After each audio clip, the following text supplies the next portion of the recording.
Most strength training programs that I've seen for self-defense purposes are not truly strengthening routines, but rather conditioning routines.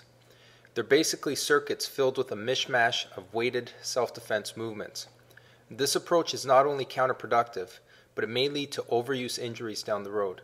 Use the weight room for strength training, and then as a separate entity, perform sparring intervals for conditioning. Specificity in training is important, but being too specific with additional loading can adversely affect performance.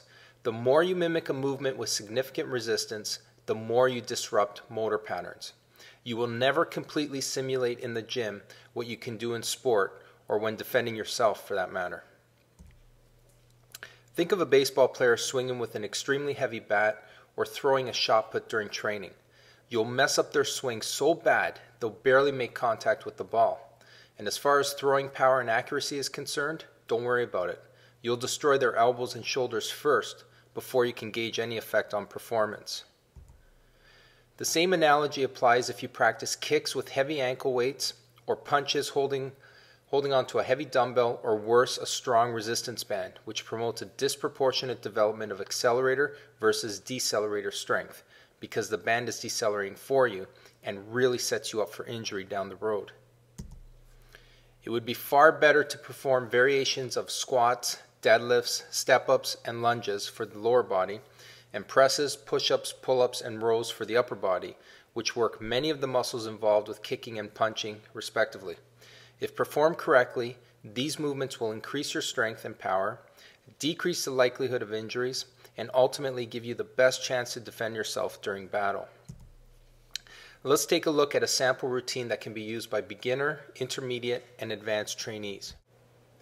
Okay, here we have 9 exercises.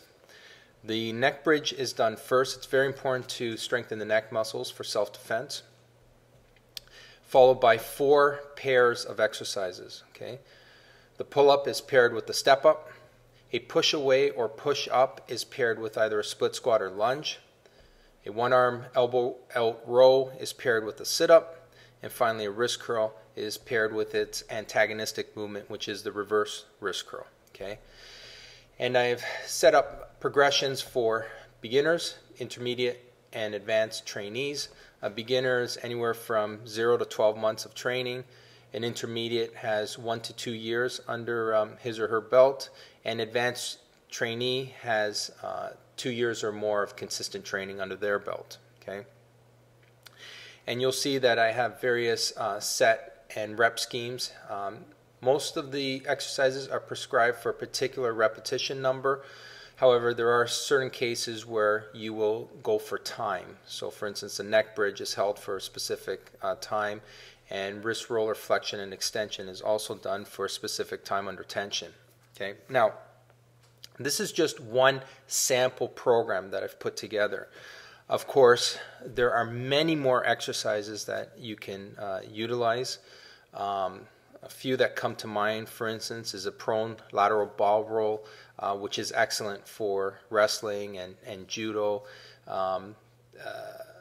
Wood chop progressions are also very important. A beginner may start with 2 segments removed in a seated position done in a rather slow manner.